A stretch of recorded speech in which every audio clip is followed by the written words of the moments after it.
Assalamualaikum warahmatullahi wabarakatuh. Jumpa lagi.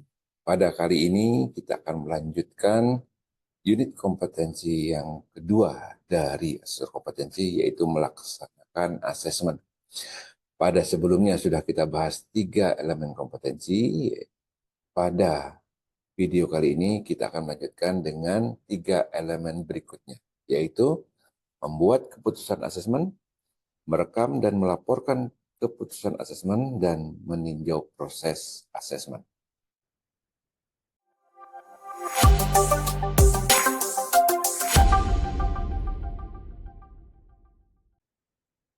Baik, langsung saja kita coba bahas pada elemen kompetensi membuat keputusan asesmen.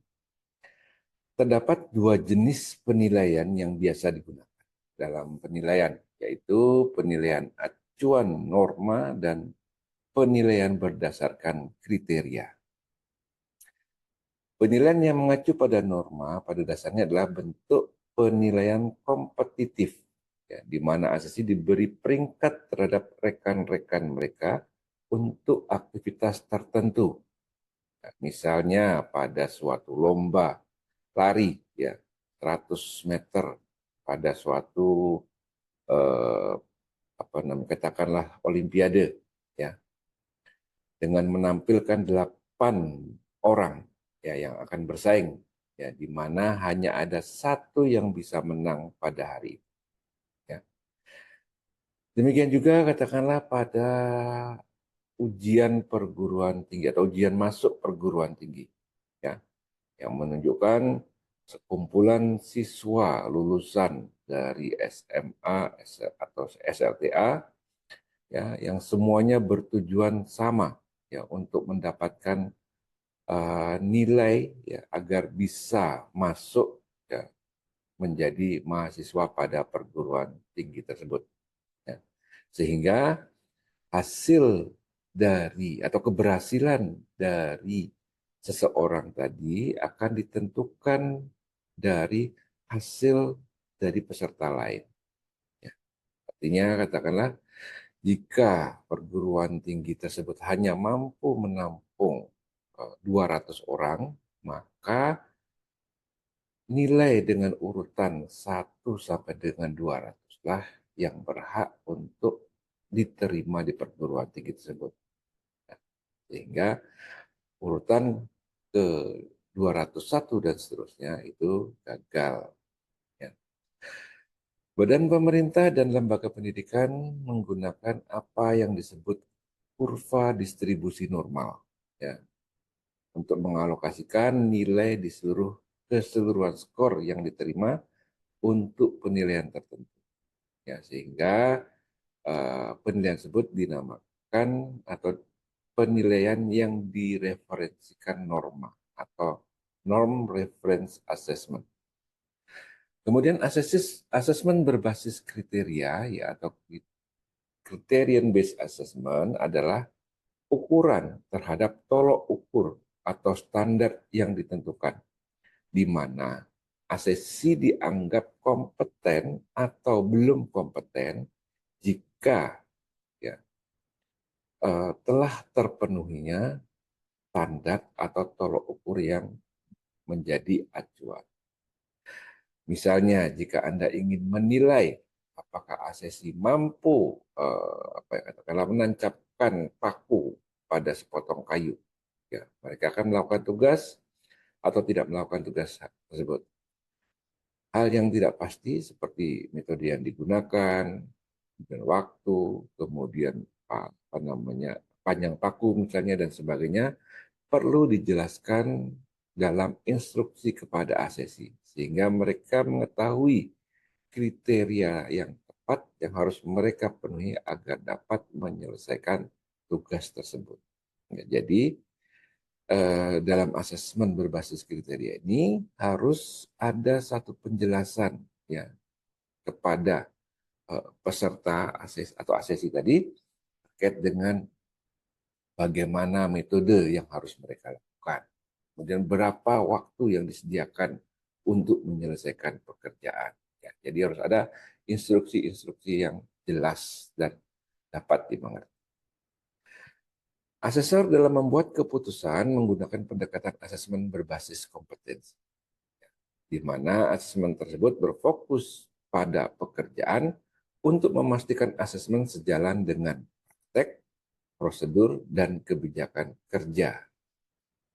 Dalam asesmen ini terdapat 3 aspek esensial, yaitu yang pertama adalah berbasis kriteria, yaitu asesmen berdasarkan bukti dengan hubungannya dengan standar industri atau serangkaian kriteria untuk menentukan kompetensi. Jadi, alat penilaian menggunakan standar nasional atau SKKNI, ya, atau standar internasional atau standar khusus, atau juga standar industri, ya, atau organisasi untuk membandingkan kinerja dari asesi.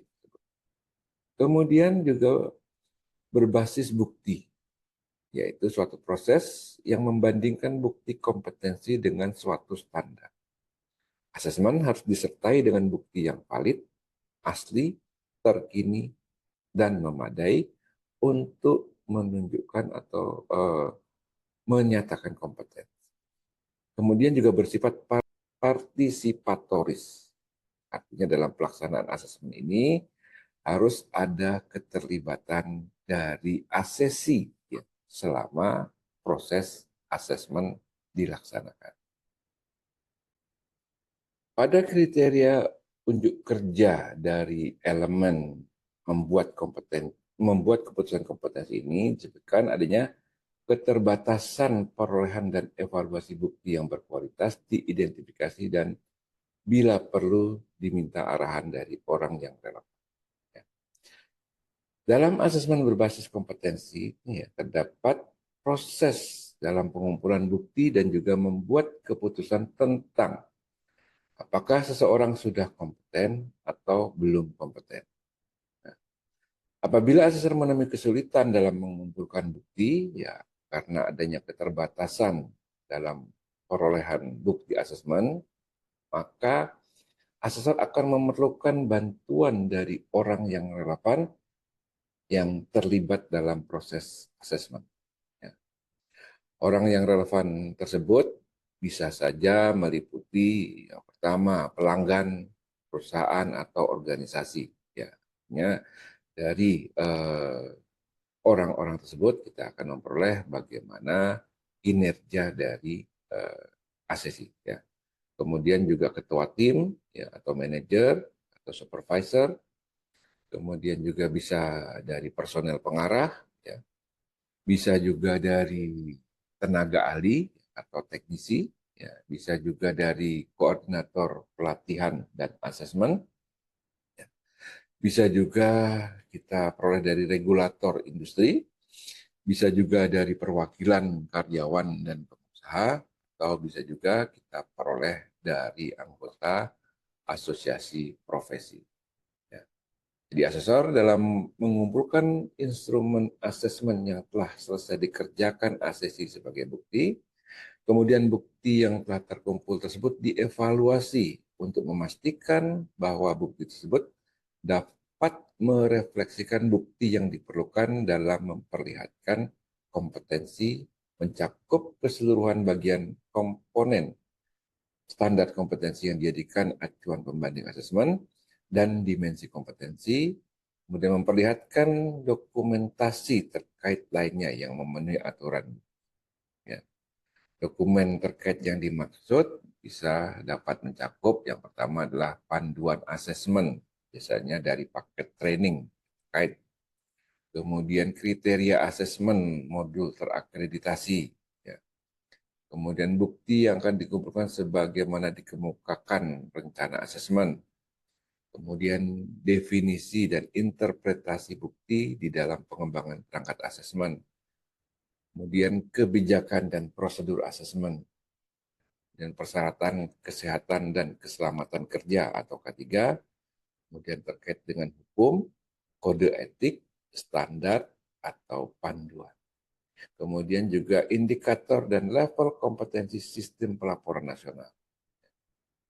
Berikutnya adalah terkait dengan persyaratan organisasi kerja, bisa juga berupa spesifikasi produk, dan juga perangkat asesmen kompetensi terintegrasi. Nah, evaluasi dilakukan dengan cara membandingkan bukti yang terkumpul ya, dengan standar atau acuan pembanding yang digunakan. Ya. Hasil keluaran evaluasi bukti asesmen adalah berupa hasilnya tercapai jika semua tugas dapat dikerjakan dengan benar sesuai dengan standar atau acuan pembanding. Hasilnya tidak tercapai jika ada tugas yang tidak dapat dikerjakan sesuai dengan standar atau acuan pembanding.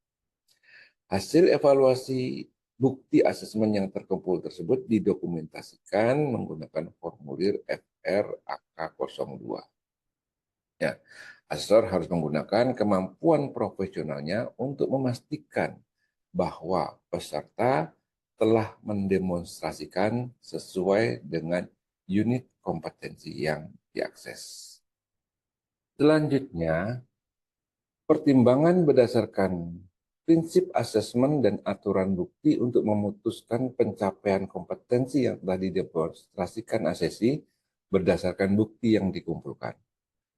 Bukti yang telah dikumpulkan tersebut kemudian dikaji ulang untuk mempertimbangkan kesesuaiannya dengan prinsip asesmen dan aturan bukti. Kemudian, asesor akan membuat keputusan asesmen berdasarkan bukti-bukti yang telah dikumpulkan tersebut. Nah, dalam membuat keputusan asesmen, asesor menggunakan kebijakan dan prosedur sistem asesmen yang relevan dan pertimbangan-pertimbangan organisasi, hukum, dan juga etika. Keputusan merupakan proses dua langkah, dan artinya keputusan dibuat oleh asesor berkaitan dengan pencapaian kompetensi terhadap prinsip asesmen dan aturan bukti. Ya. Kemudian keputusan dibuat oleh asesor berdasarkan bukti yang dikemukakan dan kemudian dievaluasi apakah asesi ya berdasarkan bukti yang dikumpulkan tersebut telah kompeten atau belum kompeten. Asesor dalam merekomendasikan asesi ada dua keluaran. Ya. Pertama, asesor merekomendasikan asesi kompeten. Ya. Jika semua unit, elemen kompetensi, dan kriteria unjuk kerja yang diujikan tercapai atau terpenuhi. Ya. Kemudian yang kedua adalah asesor merekomendasikan asesi belum kompeten atau BK jika ada unit atau elemen kompetensi atau kriteria unjuk kerja yang diujikan belum tercapai atau terpenuhi. Ya, jika asesor merekomendasikan belum kompeten, maka asesor harus menuliskan unit kompetensi atau elemen atau kriteria unjuk kerja yang belum tercapai. Dan asesi mengikuti uji ulang harus pelaksanaannya disesuaikan dengan kebijakan LSP. Dan jika asesi menolak hasil, maka asesi boleh mengajukan banding ya, dengan menggunakan formulir FRAK04. Nah, setelah asesor menyampaikan atau membuat keputusan rekomendasi tersebut, ya, maka asesor akan menggunakan formulir FRAK02 untuk membuat keputusan asesmen.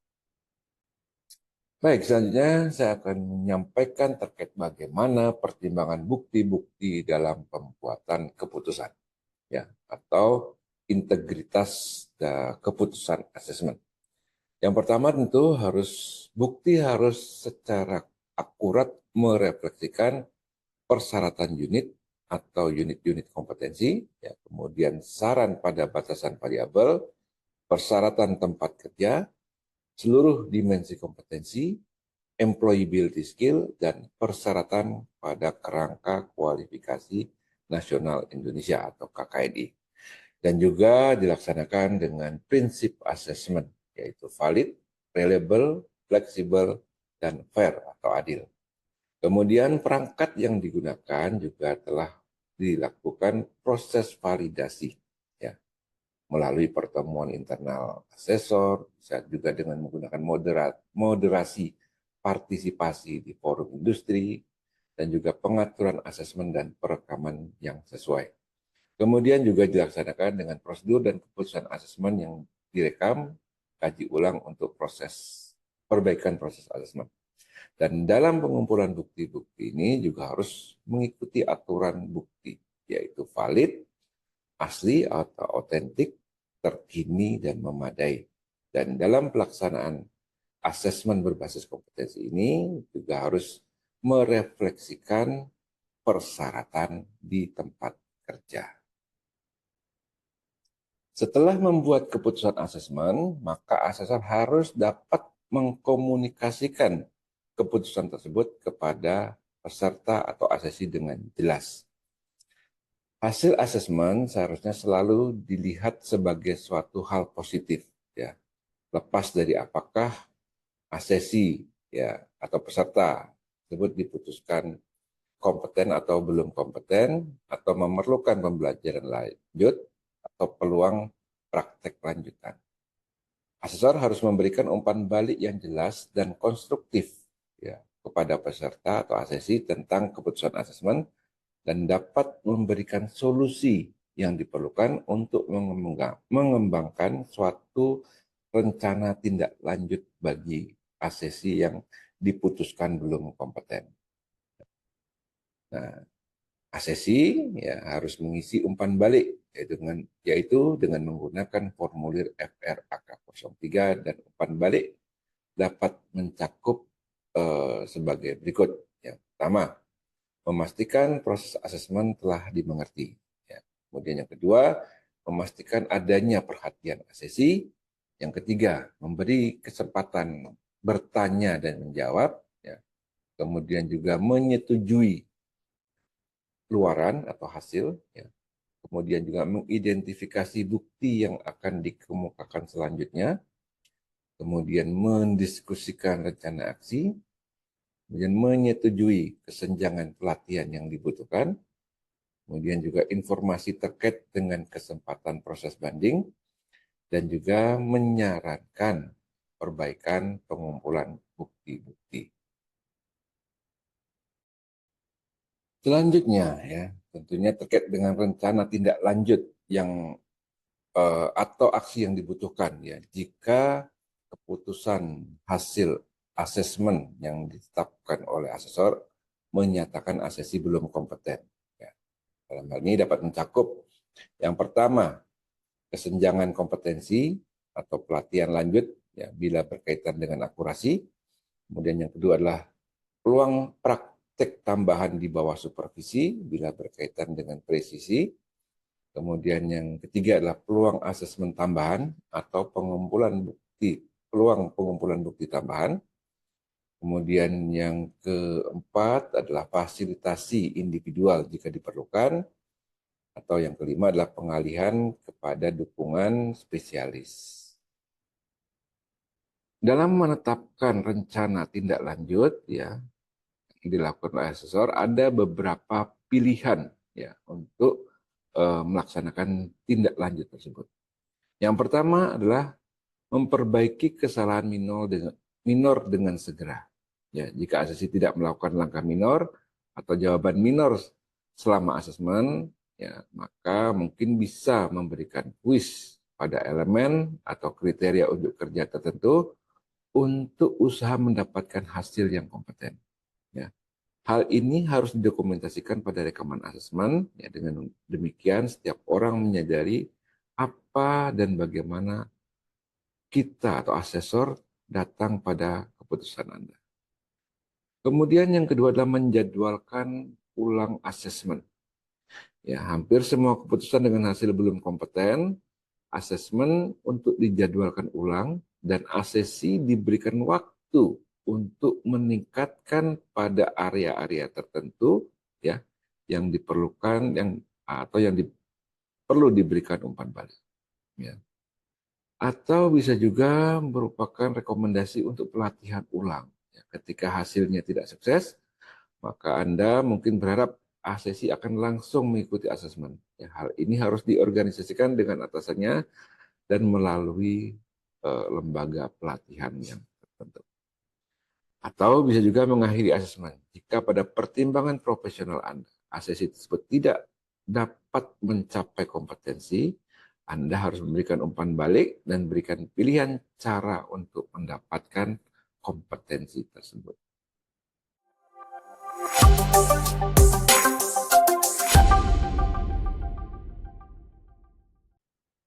Baik, rekan-rekan sekalian, kita akan masuk kepada elemen yang kelima, ya, yaitu merekam dan melaporkan keputusan asesmen. Ya. Dalam elemen kelima ini ada 4 kriteria unjuk kerja, yaitu yang pertama, hasil asesmen segera dicatat secara akurat sesuai dengan kebijakan dan prosedur sistem asesmen serta persyaratan organisasi, hukum, dan etika. Kemudian kriteria unjuk kerja yang kedua yaitu laporan asesmen dilengkapi dan diproses sesuai dengan kebijakan dan prosedur sistem asesmen serta persyaratan organisasi, hukum, atau etika. Kemudian kriteria unjuk kerja yang ketiga adalah rekomendasi tindak lanjut diserahkan kepada orang yang relevan. Dan kriteria unjuk kerja yang keempat adalah pihak-pihak terkait lainnya diberitahu tentang keputusan asesmen. Ya. Dalam menjaga dan melaporkan keputusan asesmen ini, ya, rekaman merupakan suatu bagian kritis dari proses asesmen. Dan dalam hal ini dipersyaratkan dalam sistem manajemen mutu untuk mengelola rekaman secara tepat guna menjamin akurasi dan integritasnya. Satu hal yang penting bagi setiap orang yang terlibat dalam proses asesmen mengerti pentingnya rekaman mereka dan tanggung jawab melaporkannya. Karena itu harus dilakukan seefektif mungkin. Baik. Terkait dengan pencatatan hasil asesmen, maka asesor harus membuat rekaman hasil asesmen setelah keputusan asesmen dan menginformasikan keputusan yang telah dibuat kepada peserta dan pihak relevan pada organisasi. Ya. Rekaman yang akurat dan aman sangat penting karena rekaman ini dapat digunakan untuk yang pertama, memastikan penerbitan suatu hasil kualifikasi atau pernyataan capaian. Kedua, memandu pilihan untuk studi lanjut. Yang ketiga, untuk katakanlah kenaikan gaji atau promosi jabatan. Kemudian yang keempat, sebagai arsip dari bagian personalia. Dan kelima, sebagai dasar atau bahan proses banding atau dilaksanakan uji ulang atau re-assessment. Kemudian dalam pembuatan laporan asesmen, ya, setelah mencatat hasil asesmen, maka asesor melengkapi dan memproses laporan asesmen sesuai dengan prosedur dan kebijakan sistem asesmen yang sesuai, termasuk katakanlah persyaratan hukum, organisasi, dan etika. Isi dari laporan asesmen ini dapat mencakup, pertama tentu adalah rincian data asesi. Rincian data asesi ini meliputi tanggal, waktu, tempat uji kompetensi, dan lain sebagainya. Kemudian rincian kesimpulan asesor atas bukti yang dikumpulkan. Kemudian umpan balik ke dan dari asesi. Ya, kemudian justifikasi keputusan. Kemudian kesimpulan rencana aksi untuk asesi. Setelah itu adalah informasi kritis lainnya termasuk banding dan hasilnya. Dan yang terpenting adalah tanda tangan asesor dan asesi, ya. Kemudian laporan tertulis atau elektronik kepada penyandang dana. Dalam merekam dan melaporkan keputusan asesmen ini menggunakan formulir FRAK 05. Setelah pembuatan laporan, maka selanjutnya asesor harus menyerahkan rekomendasi tindak lanjut hasil asesmen. Laporan asesmen yang telah dibuat sesuai dengan kebijakan dan prosedur sistem asesmen di RSP, maka asesor harus menyerahkan rekomendasinya tersebut untuk ditindaklanjuti kepada orang yang terlibat dalam proses asesmen. Rekomendasi tersebut mencakup yang pertama adalah rekomendasi untuk asesmen, rekomendasi mendukung pelatihan dan atau asesmen unit kompetensi yang lain, rekomendasi rencana aksi, rekomendasi untuk asesmen ulang, dan juga implikasi terhadap potensi banding. Oke. Selanjutnya, setelah menyerahkan rekomendasi untuk tindak lanjut, maka asesor bertanggung jawab untuk memberitahukan kepada para pihak yang relevan atas keputusan asesmen jika hal ini diperlukan oleh prosedur dan kebijakan sistem asesmen lembaga. Termasuk hal berikut. Yang pertama adalah personel kunci yang berperan, para pihak yang disarankan asesi, dan para pihak yang akan diberi informasi disebabkan adanya kewajiban dari suatu kontrak.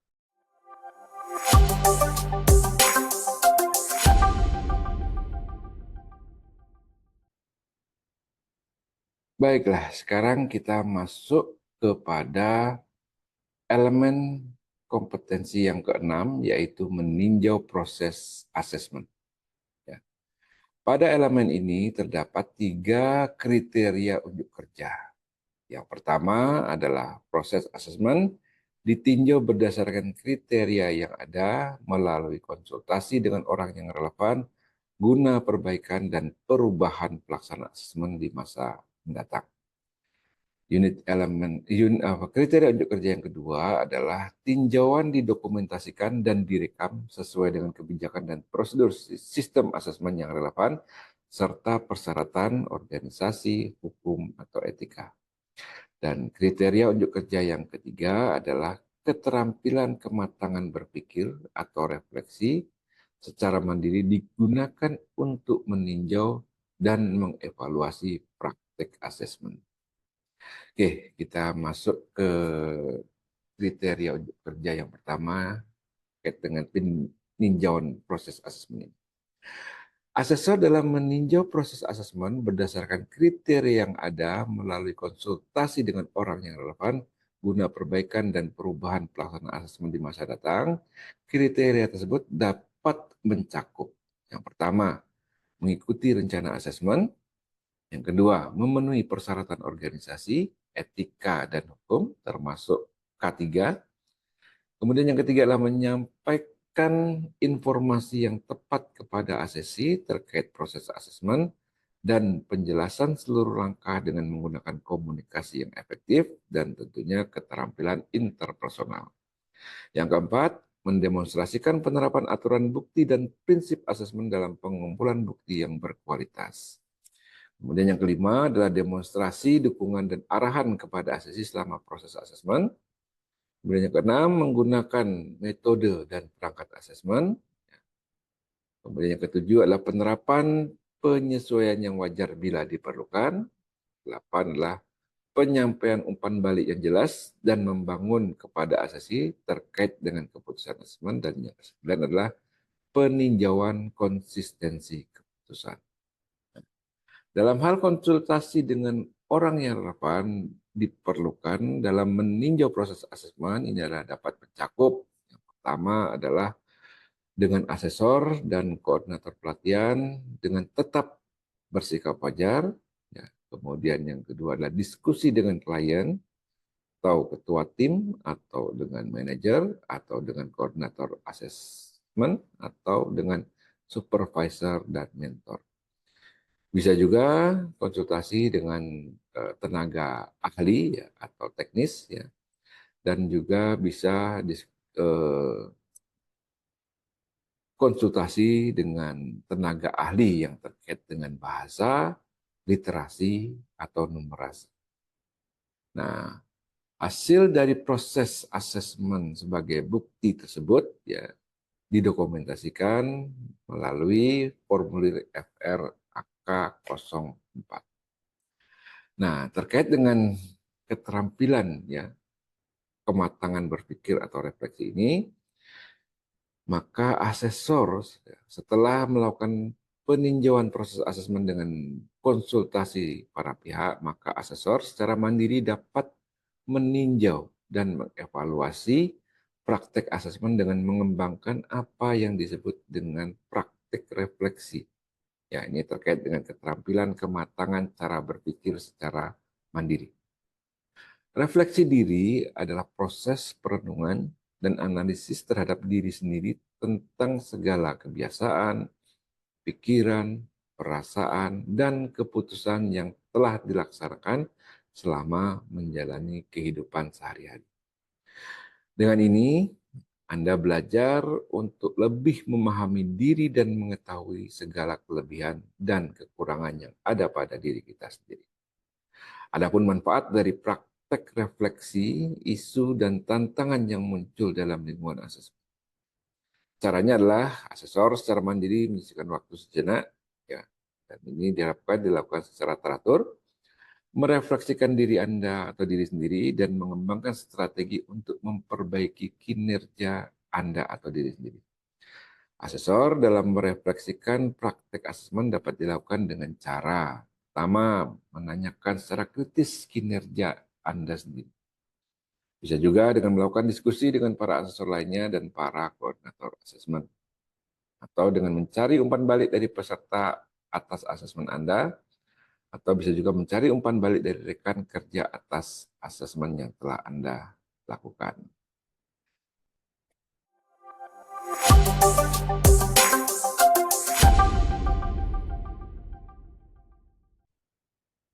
Rekan-rekan sekalian, ya, demikianlah apa yang dapat kami sampaikan terkait dengan unit kompetensi yang kedua dari pelatihan asesor kompetensi, ya, terkait dengan melaksanakan asesmen, ya, yang sudah kita bahas terkait informasi konsep dan pengetahuan tentang melaksanakan asesmen, mulai dari menetapkan dan memelihara lingkungan asesmen, mengumpulkan bukti berkualitas, mendukung asesi, merekam, dan melaporkan keputusan, serta meninjau asesmen. Semoga apa yang telah kita bahas pada kesempatan kali ini bisa bermanfaat bagi kita semua, dan tentunya diharapkan dengan penerapan pelaksanaan asesmen yang sesuai, ya, maka akan menghasilkan penyelenggaraan sertifikasi kompetensi kerja yang lebih baik lagi, dan tentunya dapat memberikan manfaat bagi peningkatan sumber daya manusia secara umum.